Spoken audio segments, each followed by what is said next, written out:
ভারতীয় জনতা পার্টি আমাদের যে জনজাতি নেতৃবৃন্দরা আছে তাদেরকে নিয়ে আমরা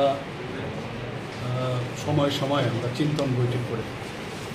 চিন্তন বৈঠকের আসল উদ্দেশ্য হচ্ছে যে নিজেদের যে আত্মসমালোচনা এবং আগামী দিনে সেটাকে আত্মসমালোচনার মাধ্যমে নিজেকে কোন দিশায় আগামী দিন চলা উচিত সেই বিষয়ে চিন্তাধারা করা এবং ভারতীয় জনতা পার্টিকে শক্তিশালী করা।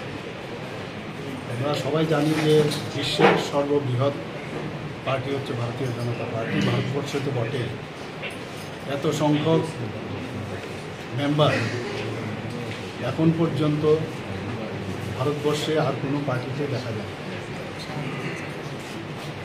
তো সেই পার্টির আমাদের জনজাতি শ্রেণীর যারা আছে ওনারা তো আছেনই, প্লাস মাননীয় প্রধানমন্ত্রীজি বলছেন যে যারা পিছিয়ে পড়া বর্গ আছে, পিছিয়ে পড়া বর্গের মধ্যে আমাদের এসসি মোর্চা আছে, এসটি তো আজকে হচ্ছেই না, তাছাড়া ওবিসি মোর্চা আছে, যারা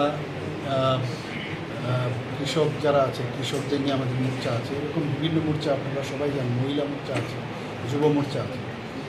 তো আপনারা জানেন যে আমাদের ত্রিপুরাতে যে 2011 যে সেন্সাস, সেই সেন্সাস অনুযায়ী প্রায় 31% জনজাতি আমাদের ত্রিপুরাতে আছে এবং তাদের যাতে আগামী দিন তাদের জীবন, মান, অর্থনৈতিক ইনফ্রাস্ট্রাকচার, স্কুল, এডুকেশন, কলেজ সব মিলিয়ে তাদের খেলাধুলা সব মিলিয়ে ওনাদের যাতে উন্নতি সাধন হয়, মাননীয় প্রধানমন্ত্রীজি সেই বিষয়ে উনি অত্যন্ত জোরালোভাবে উনি বক্তব্য প্রায়শই রাখেন এবং বক্তব্য না, উনি কিন্তু আমাদের ভগবান বিশ্বা ওনারকে সামনে রেখে ওনার জন্মদিনকে প্রথম উনি আসার পরে 2021-এ জনজাতীয় গৌরব দিবস পালন করে।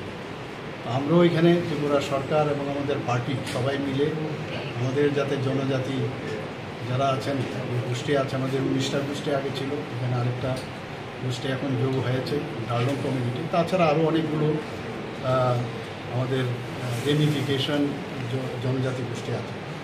সবার রিপ্রেজেন্টেশন চাই আমাদের এবং সবার উন্নয়ন আমাদের চাই এবং যেভাবে আমাদের যে ভারতীয় জনতা পার্টি যেভাবে আমাদের কেন্দ্রীয় নেতৃত্ব নির্দেশ দেন, মাননীয় প্রধানমন্ত্রীজি যেভাবে আমাদের নির্দেশ দেন সেই অনুযায়ী আমরা কাজ করে থাকি। এখন আমাদের মধ্যে এটা আলোচনা হওয়া প্রয়োজন।